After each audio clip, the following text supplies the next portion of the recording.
బ్రహ్మమే అన్న భావంతో ఉన్నప్పుడు రెండో భావం రాదు. ఎందువలన తెలియకముందు అనేకత్వంలో ఉన్నాము, తెలిసాక ఏకత్వంలో ఉండగలుగుతాం. మీలో, నాలో, అందరిలో, అంతటా ఉన్న ఈ అనంతత్వమే మనం అని తెలుసు. ఎవరు మాట్లాడినా, ఎలా అయినా, ఎలా చేసుకున్నా అంటే ఉన్న తత్వంతో మనం ఉండటం వలన అలా ఆఖరి శ్వాస వరకు ఉండటమే. వినేదైనా, చెప్పేదైనా, మాట్లాడేదైనా, ఏదైనా మనం తింటున్నాం ఈ పంచభూతాల నుంచి వచ్చినాయి కదా. గాలి, నీరు, నిప్పు, భూమి, ఆకాశం అన్నీ వాటి ద్వారానే కదా. మరి మన ఆధారం మనలో ఉన్న అనంతత్వం. ఆ అనంతత్వం ఆధారంతో ఇంద్రియాలు ఎలా పనిచేస్తున్నాయి ముందు ఇవన్నీ తెలుసుకున్నప్పుడే మనకి అవగాహన లోపం.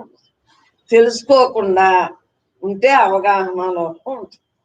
ఎందువల్ల బ్రహ్మము అంటే అంతరా నిండి ఉందని అందరికీ తెలియబెడతాం, రైట్. మరి నిరాకారాన్ని ఎలా తెలుసుకోవాలి? ఉదాహరణ ఎలా చేసుకోవాలి? మనమే ఉదాహరణ. దేహంతో ఉన్నాం కదా సాకారాలు, మనమే ఉదాహరణ.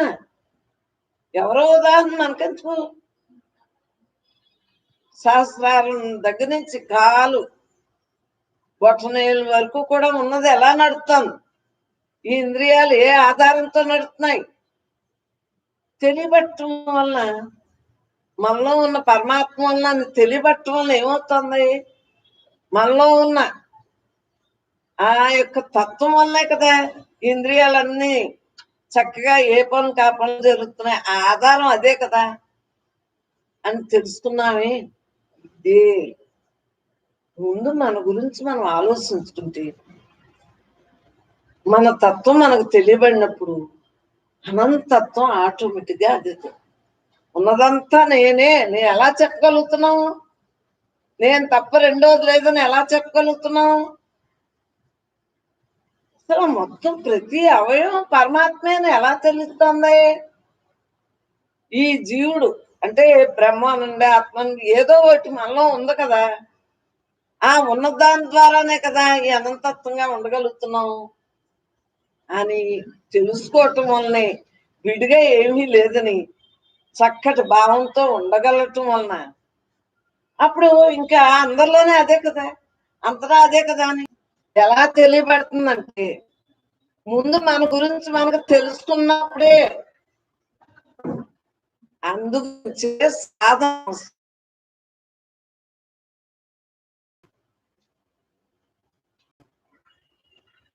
నేనుంటేనే కదా ఇదంతా ఉంది అని ఎలా తెలియబడుతుంది? నువ్వు బ్రతుకుంటేనే కదా అన్ని తెలుస్తున్నాయి. ఈ దేహం ఉందప్పుడు జీవుడు తప్పుకోకుండా ఉంది కాబట్టి తెలియబడతాం. ఇప్పుడు మరి మనలోనే ఎంత దాగుంది, ఉన్నదంతా బ్రహ్మత్వం. మెయిన్ గా అది ముందు తెలుసు. ఎన్ని చదవండి, ఎన్ని వినండి, ఎన్ని రకాలుగా సాధన చేయండి, మనలో ఉన్నది ముందు తెలుసుకున్నప్పుడే మనతో మనం ఉండగలుగుతాం. మనతో మనం ఉన్నప్పుడే అందరం మనం తెలుస్తుంది. వీళ్ళు వేరు, వీళ్ళు వేరు, ఆడు వేరు, ఈ మొక్క వేరు, ఆ చెట్టు వేరు ఉండదు. ఉన్నదంతా నేనే, ఉన్నదంతా నేనే, నేను తప్ప రెండోది లేదు అన్న భావన మనకే తెలియబడుతుంది. అది సబ్జెక్ట్ ఎప్పుడు కూడా మనం ముందు తెలుసుకోవాలి. అప్పుడు ఆటంలో ఆటోమేటిక్ గా అదే అంది, నేనే అంత, నేనే అంత. అంత అంటే అందుగలడు ఇందులేడని సందేహం లేదని మనం పెద్దల ద్వారా శాస్త్రవాక్యం తెలుసుకున్నాం కదా. ముందు మన గురించి మనం తెలుసుకోవాలి. ట్రీట్మెంట్ ఎవరికి ఇస్తే తగ్గుతుంది? రోగం మనం తీసుకుంటే మన రోగం నయం అవుతుంది. భవరోగం నాశనం అవ్వాలి అంటే మన గురించి మనమే తెలుసుకోవాలి. భవరోగం మళ్ళా పుట్టడం, మళ్ళీ మనల్ని పుడితే మళ్ళీ మరణించాలి కదా. పుట్టడం లేదు, మరణం లేదు, రెండూ లేని స్థితి మనం ఆచరణలో పెట్టు. మళ్ళీ నేను పుట్టను అని శబ్దంతో ఎంచుకుంటున్నాం. ముందు నా గురించి నేను తెలుసుకున్నాను కాబట్టి, మీ గురించి మీరు తెలుసుకుంటున్నారు కాబట్టి అనంతత్వంగా ఉండగలుగుతున్నారు. అనంతత్వం ఎప్పుడు తెలియబడుతుంది? మీ గురించి మీరు తెలుసుకున్నప్పుడే, మీలో ఉన్న అనంతత్వం తెలుసుకున్నప్పుడే సృష్టి, స్థితి, లయం తెలియబడుతుంది. ముందు మన గురించి మనం తెలుసుకోకుండా వాళ్ళ గురించి వీళ్ళ గురించి తెలుసుకుంటే ఈ జన్మ కాదు, ఎన్ని జన్మలు ఎత్తినా అవగాహన లోపం. అది మన గురించి మనం తెలుసుకునేటప్పటికి ఇప్పుడు ఏమైంది? ఏ భావంలో లేదు. ఉన్నదంతా నేనే, ఉన్నదంతా నేనే, నేను తప్ప రెండవది లేదు. ఈ నేలలోనే సృష్టి, స్థితి, లయాలు జరుగుతున్నాయి, పరమాత్మే అంతా అని ప్రతి ఒక్కరికి మన సత్సంగులు అందరికీ తెలియబడతాం. ఆ జీవుడు ఉంటేనే కదా దేవుడుగా మిగలటానికి. దేవుడే జీవుడు. మూలం నుంచి వచ్చామ్మా. సృష్టిలో ఒక ఆటలాగా మనం పంపారు. మరి ఆ మూలం మనమే కదా. చెప్పండి, బంగారంలోంచి వస్తువులు ఎలాగో మూలం బ్రహ్మం, ఆ బ్రహ్మంలోంచి మనం వచ్చాము, బ్రహ్మమే కదా. అది మనం తెలుసుకోవాలి. ఆ బ్రహ్మే కదా అంటున్నాను నేను. బ్రహ్మంలోంచి వచ్చిన వాళ్ళు బ్రహ్మం కదా. మరి మనం అందరూ భగవత్ స్వరూపాలే, బ్రహ్మస్వరూపమే. వేరుగా అర్థం చేసుకోకండి. మనమే మనమే మనం అందరూ బ్రహ్మాలు. ఎవరైనా సరే బ్రహ్మమే. చక్కగా అందరినీ ఎలా చూస్తాను? నామ రూపం గుణం నాకెందుకు? అందరిలో ఉన్నది పరమాత్మయే. ఆత్మ పరమాత్మ ఏదో నాకు చెప్పవే రాదు. మీరే ఎన్ని వాళ్ళే జాగ్రత్తగా వినండి తప్పించి. నాకు అస్తమాని పుస్తకాలు చదవటం ఏమో ఇష్టం ఉండదు. ఎంతసేపు అప్పుడు వచ్చిన ఆ దేహము నేను కాదు, నేను ఆత్మనే అన్న పాయింట్ తోటే అలా ధ్యానం చేయగా స్వామి శివానంద్ గారు ఫోటోల నుంచి రావటం, మళ్ళీ స్వామి వారు భిక్ష, వారి యొక్క అనుగ్రహం వలన నేనే నీవు, నీవే నేను, నేనే బ్రహ్మను, బ్రహ్మనే నేను, నాలో సంగీతంలో భలే వచ్చు. అంతే, నేనే అంత వచ్చు. అందువలన మాట్లాడగలుగుతున్నానే కానీ లేకపోతే నాకేం తెలుసు. దేహాన్ని పంపుకున్నారు, చేసుకుంటున్నారు, మనకెందుకు? ఎవరి దేహం అయినా సరే భగవంతుడే. దేహి దేహము రెండు బ్రహ్మమే. బ్రహ్మం లేని చోట్లేదు. అంతగా తానే ఉన్నాడు. ఉన్నదంతా బ్రహ్మమే. ఆ భావాన్ని ఎడతెరపు లేకుండా మనం అనుభవించడం వలన ఈ రోజు ఎంత రిలాక్స్ గా ఉండగలుగుతుంది. నేనే అంత అసలు నేనే కదా. అందరిలో ఉంది.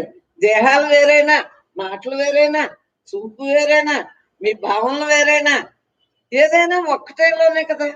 ఈ అనంతత్వంలోనే కదా ఇవన్నీ జరుగుతున్నాయి. మరి ఈ అనంతత్వంలోనే కదా జరుగుతున్నాయి. విడిగా ఏముంది? ఏమీ లేదు.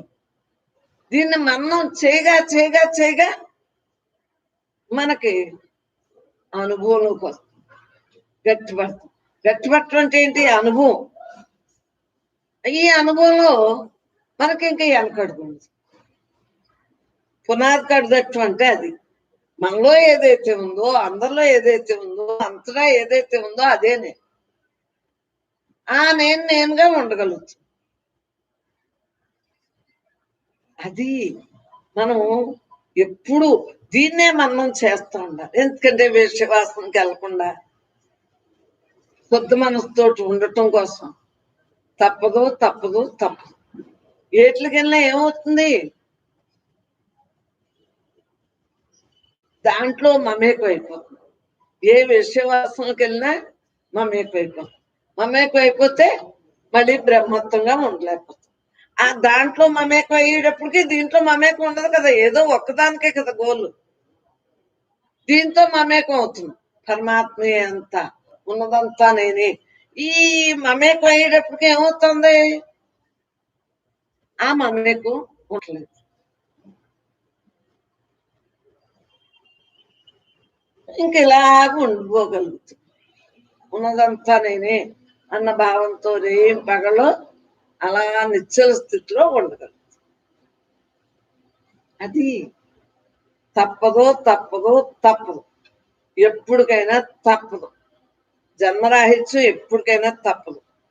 ఈ తప్పదు అన్నది ఈ మానవ జన్మలో, ఈ మానవ జన్మలో మన కూడు గుడు గుడ్డ ఉంది కదా,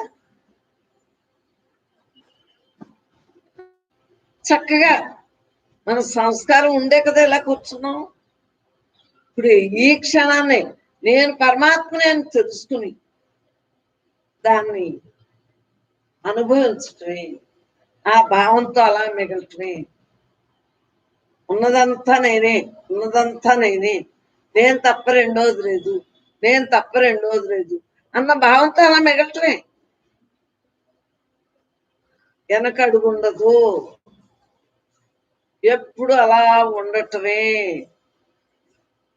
అలా ఉండటం వల్లే ఇంత రిలాక్స్ గా ఉండగలుగుతున్నాం. మాట్లాడినా, చూస్తున్నా, తిన్నా, ఎక్కడికైనా వెళ్ళినా, ఎట్టి పరిస్థితులు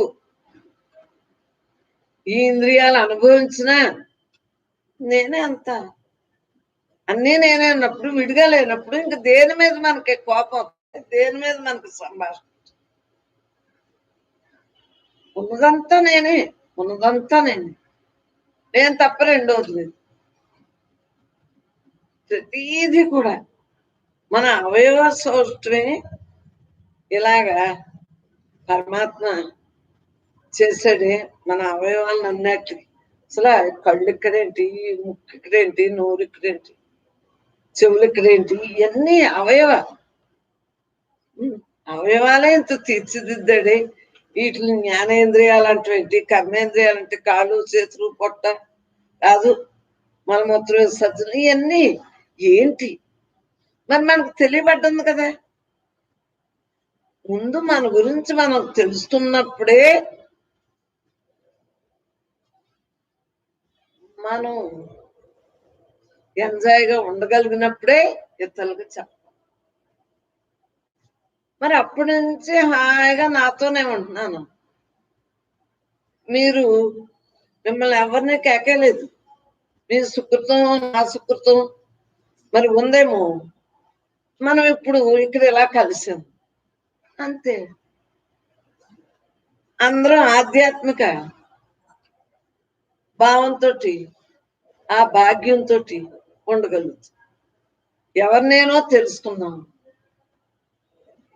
పరమాత్మయే నేనని తెలుసుకున్నాం. కాబట్టి ఎందువల్ల తెలుసుకున్నాం, ముందు మనం మన గురించి మనం తెలుసుకున్నప్పుడే తెలియబడుతుంది. మీరు ఎన్ని శాస్త్రాలైనా, ఎన్ని ఆఖరి వరకు చదవద్దని ఎవరు అనరు. చదవాలి, వినాలి, మాట్లాడాలి, అన్ని కరెక్టే. కానీ మీ గురించి మీకు ఎక్కువ పెట్టుకోండి. కొంతవరకు చదవండి, మనసు కదులుతుంది చూడండి. దేహం కదా, ఈ ఇంద్రియాలు ఎన్న ఆటపోట్లకి మనం చేసుకొచ్చిన విధానం గుర్తుండదు. అలాంటప్పుడు సత్కాలక్షేపం మన భావన పోయి ఆ పుస్తకంలో వాక్యాలు అందింపజేస్తుంది. మళ్ళీ మన సత్సంగం వాళ్ళతో మాట్లాడుకుంటాం. సంభాషణ చేసుకున్నా మనవి వదిలేస్తాం. మనవి వదలటానికి ఎన్నో ప్లాన్లు ఉన్నాయి. మన గురించి మనం 24 గంటలు అలా ఉండిపోవటానికి మనకి ఎన్నో ఉన్నాయి. సృష్టిలో అనేక రకాలుగా ప్లాన్లు ఉన్నాయి. ఎవరితోటైనా మాట్లాడినట్టు ఇలా ఉంటే మనం మర్చిపోతాం కదా. అలాగే అన్నీ ఉన్నాయి కదా. మనం చక్కటి జీవితాన్ని గడుపుకుంటున్నాం కదా. దేహభావం లేకుండా పరమాత్మయే ఉన్నదంతా నేనే అన్న భావంతో నేను అయి ఉన్నాను అని చెప్పుకుంటున్నాం కదా. అయి ఉన్నాను, ఇంకా కొత్తగా ఏమీ అయ్యేది లేదు. ఇదంతా మన గురించి మనకు తెలుసుకున్నప్పుడు అందుతుంది. అది భావంలోనే భాగ్యం. ఏ భావంతో ఉంటున్నాము? పరమాత్మయే అన్న భావంతో భాగ్యం కదా. ఉన్నదంతా భాగ్యమే కదంటారా. సృష్టి స్థితి లయాలు అన్ని భాగ్యమే. మన భావనా దోషం లేదు. ఇప్పుడు అందరం ఒక్కటే. ప్రొద్దుట ఎలా లేస్తున్నాము, నిద్ర వరకు ఇలాగే ఉండగలుగుతున్నాం. చీకుతంతా లేదు. మమకారాలు అహంకారాలు అని ఏమి రావట్లేదు. ఉన్నదంతా బ్రహ్మే. ఇంకా అహంకారం ఏంటి? ఈ దేహం నేనని అహంకారం ఏంటి? ఈ దేహం నేనని మమకారం ఏంటి? ఉన్నదంతా బ్రహ్మే అన్నప్పుడు అందువల్ల ఇంత రిలాక్స్ గా ఉంటుంది. ఇలా నవ్వుతూనే ఉండగలుగుతున్నాం. సాయంత్రం విసుపు రావట్లేదు. మనసుతోటి ఉంటే విసుపని ఆ విషయాల మీదకి వెళ్తే భావనలు మారుతాయి. మనసు పెట్టలేదు కదా. రోజంతా ఎంజాయ్గానే ఉండగలుగుతుంది. కళ్ళు మూసుకున్నా కళ్ళు తెరిసినా ఎవరితో మాట్లాడినా ఎక్కడున్నా ఎలా ఉన్నా హాయిగా ఉండదు. పరమాత్మ నేను, పరమాత్మయే నేను అని తెలుసుకున్నాక ఇంకేముంది? అంతకుముందు దేహమే నేను, అసలు దేహమే నేనని కూడా తెలీదు. నేనే నేనే నేనే అని వారు అర్థమే తెలుసు. అవునా? అప్పుడు మీ అన్నీ అనుకునేవారు. ఏదొచ్చినా, సుఖం వచ్చినా దుఃఖం వచ్చినా. ఇప్పుడు ఏమనుకుంటున్నారు? సుఖం దుఃఖం నాయ కాదు, అవి మనస్సు లక్షణాలు. మనస్సు నేను కాదు, నేను బ్రహ్మాన్ని. అది మాయలో మాటలో. ఉన్నదంతా నేనే అయినప్పుడు ఇంక విడిగా ఏముంది అని ఇప్పుడు అర్థమవుతుంది. పరమాత్మయే కదా ఉంటా. అండపిండ బ్రహ్మాండంతా ఉన్నదేది బ్రహ్మే. అక్కడ ఇక్కడ ఇక్కడ అక్కడ అని ఏముంది? ఉన్నదంతా ఈ అనంతత్వమే. మరి ఆ చిన్నప్పుడే ఆకాశానికి భూమికి మధ్యలో ఏదైతే అదే నేనని తెలుసు ఉంటాం అలవాటు. ఈ దేహం కాదు, నేను ఆత్మని అంటే తెలిసిందా లేదా? నేను అన్నది అప్పుడే తెలుసు. అంటే దానికి చావు లేదు, పుట్టుక లేదు, అనంతం. ఈ అన్ని దానికి పెట్టుకుని అది అసలు నేను. ఈ దేహం నేనకే కదా, ఇంద్రియాల ద్వారా ఇలా పనిచేస్తున్నాయి అని తెలుసుకున్నాను. మరి అప్పుడే అసలు నేను తెలుసుకున్నాను కాబట్టి దేహం నేను కాదు అని. ఆ తర్వాత నేనే బ్రహ్మనేనని తెలిసింది. బ్రహ్మ అంటే అప్పుడే భగవద్గీతలో చదవటం జరిగింది కాబట్టి ఆ బ్రహ్మే అలాగా ఇచ్చేసాడు అంతే. ఇంకా అప్పటి నుంచి నేనే బ్రహ్మను అని పట్టుకుని నేనన్నా బ్రహ్మన్నా ఒకటే అన్నాయ. ఇది అదని ఏమి లేదు. ఉన్నదంతా ఒక్కటే, ఉన్నదంతా ఒక్కటే. మన సత్సంగంలో ఎంత రిలాక్స్ గా అందరం ఉండగలుగుతున్నాం అంటే కారణం ఏంటి? దేనేందైనా భావన వస్తుందా? మనస్సు లేని స్థితిలో ఇక్కడ కూర్చోగలుగుతున్నారంటే ఏంటి? క్లాసులో కూర్చోవటం అలవాటు అయ్యాక ఇంటి దగ్గర కూడా అదే అలవాటు అవుతుందండి. మీ మనసు లేని స్థితిలో ఇక్కడ ఉంటున్నారు, అదే ఇంట్లో అభ్యాసంతో అక్కడ కూడా అలాగే ఉండిపోతుంది. ఇక్కడ మౌనం అలవాటైంది, వింటం అలవాటైంది. ఇదే ఇంట్లో కూడా జరుగుతాం కాబట్టి ఇంకా రివర్స్ ఏమీ లేదు. వినేదే కరెక్ట్ గా విన్నప్పుడు వెనకట్టుకు ఉండదమ్మా. ఇదేం నేను కాదు, నేను ఆత్మనే అని తెలిసాక ప్రతి ఒక్కరికే ఉంది. ఏదైనా బ్రహ్మార్పణం బ్రహ్మార్పణం బ్రహ్మార్పణం, ఏదిన్నా బ్రహ్మార్పణం, ఏది చూసినా బ్రహ్మార్పణం, ఏది మాట్లాడినా బ్రహ్మార్పణం అని అలాగా నేర్చేస్తుంది. ఇంకా వెనకడుకుంటలేదు. బ్రహ్మార్పణమైన జీవితాన్ని గడపగలుగుతుంది. ఉన్నదంతా నేనే నాకు ఇంక బ్రహ్మార్పణం కాక ఇంకేముంటుంది. పరమాత్మయే, అంతా పరమాత్మయే అన్న భావంతో అసలు ఇప్పుడు ఇంకా పుట్టాము, మరణిస్తాము, మరలా పుట్టుకలేదు, ఈ మాటలన్నీ ముందు కావాలి.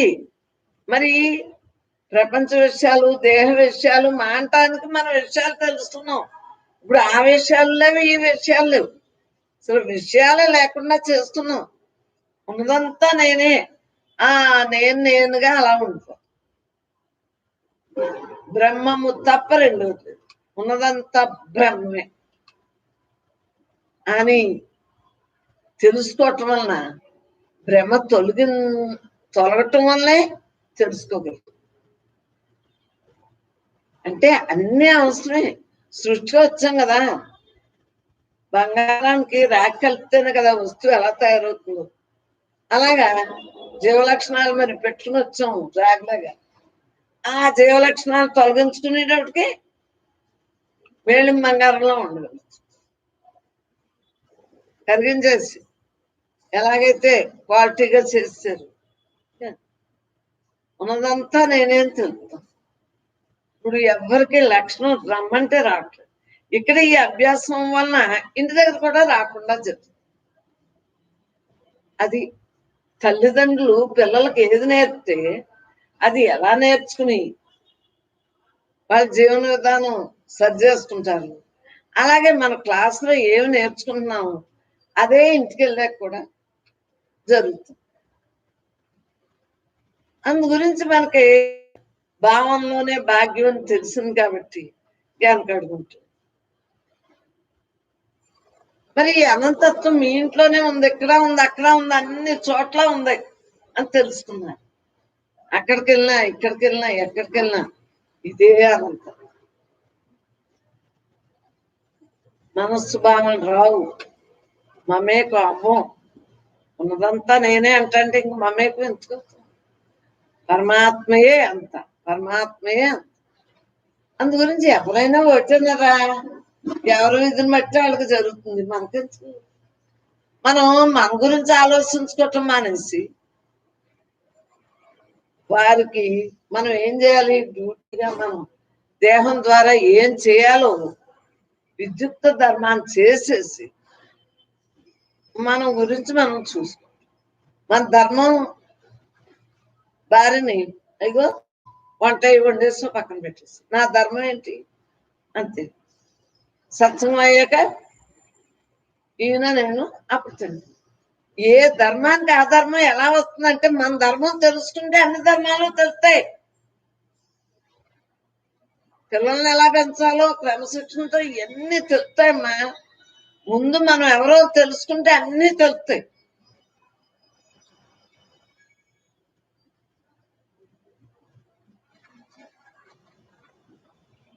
మన ధర్మం ఎప్పుడు తెలుస్తుంది? సుకృతం, ప్రయత్నం తెలియబట్టుంది. నేనే అంత, నేనే అంత, నేనే అంత, ఇంకా అంతే. నేనే అంతగా నగలు. ఎవరు మాట్లాడినా నేనే కదా, ఎవరిలో ఎలా బాగున్నా నేనే కదా. మనకెందుకు మనకెందుకు మనకెందుకు అని మనకి ఏ ఫీలింగ్లు రావట్లేదు. ఫీలింగ్ ఎప్పుడు వస్తుంది?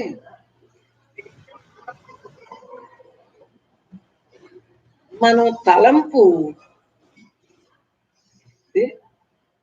మార్పు చెందేదే కదా తలంపు అంటే. మార్పు చెందేది ఎప్పుడైనా మార్పు చెందేదే కదా. ఫీలింగ్ అంటేనే మార్పు చెందేది. ఎప్పుడు మనమే.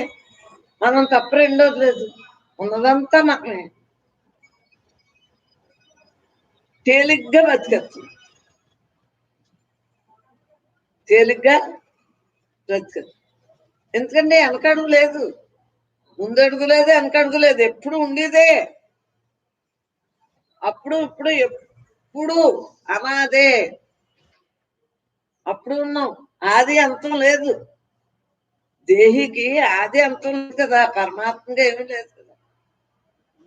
మనం ఇప్పుడు దేహం ధరించొచ్చాం కాబట్టి ఈ దేహం పంచభూతాల నుంచి తెచ్చుకున్నాం, సూక్ష్మ పంచభూతాలు పంపించారు అంతే. ఎప్పుడైతే కారణదేహంతో తెచ్చుకున్నామో వాటి పని అవగొట్టేసుకున్నప్పుడే ఈ దేహం, ఈ జీవుడు, ఈ దేహంలో ఉన్న జీవుడితో బ్రహ్మంగా మనం ఉండగలుగుతున్నాం కదా. జీవుడు అంటే జీవలక్షణం. మనం ఇప్పుడు జీవుని ఏమంటున్నాం? బ్రహ్మం. బ్రహ్మ లక్షణాలతో ఉండేటట్టుకి, బ్రహ్మంగా ఉండేటప్పటికి వెనకడుగుంటుంది. అమ్మాయి ఎక్కువ మాట్లాడకండి, ఎక్కువ ఆలోచించకండి. సహనమే మనకి, సహనంతో ఉండాలి. ఏదైనా మనకి ఎందుకు, ఉన్నదంతా నేనే అన్నప్పుడు, విడిగా ఏమీ లేనప్పుడు ఇంకేముంటుంది? ఏది ఎక్కువ మీరు ఆలోచించినా అనర్థమే, దేహభావన అందేది. అది ఎప్పుడు కొంచెం ఉంది కదా, చుట్టుకుమని దేహభావంలోకి వెళ్ళిపోతాం. బ్రహ్మే కదా, అది బ్రహ్మే, ఇది బ్రహ్మే, అది బ్రహ్మే, ఇలా బ్రహ్మే కదా బ్రహ్మే కదా అనుకుంటా అంటే ఆటోమేటిక్గా తేలిగ్గా అందుతాం. తేలికతనం అందు మనం ఉన్నామంటే లేవు, సత్సంగం అంటే సత్సంగం అని తెలియట్లేదు. ఇక్కడ ఉన్నప్పుడు ఇప్పుడు ఇంటికి వెళ్ళాలని మీకు భావన ఉందా? వెళ్ళినప్పుడు టైం అయితే వెళ్తాం అంతే. మనకెందుకు, ఎలా తిప్పాలో అలా తిప్పేస్తున్నాడు. అప్పుడు నడిపెళ్తాడు, ఇంటికి పంపుతాడు, తీసుకొచ్చి కూడా ఆడే, ఇంటికి పంపింది ఆడే, ఇక్కడ వినిపించేది ఆడే. ఎన్నో రకాలుగా ఒక్క ముక్క, ఈ దేహం నేను కాదు, నేను ఆత్మన్న ముక్కే చిన్న నాడి నుంచి ఆ ముక్కతోటే ఇలా బతికచ్చు. ఏం అక్కర్లేదు, నేనే అంతా, నేను బ్రహ్మాన్ని కాబట్టి నేనే అంతగా ఉన్నాను అంతే. మనకి ఎందుకంటున్నాను? వ్యర్థం వ్యర్థం వ్యర్థం, దాన్ని పోషించుకు వ్యర్థం. ఏ భావనైనా వ్యర్థం. వ్యర్థాన్ని పోషించారా మిమ్మల్ని జన్మల దుఃఖ ప్రవాహం పంపి.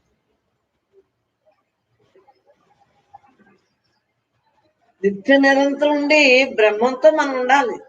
సత్యం, నిత్యం, అనంతత్వం, నిరాకారం, ఎన్ని పేర్లైనా దానికే ఉంటాయి, పర్యాయ పదాలు.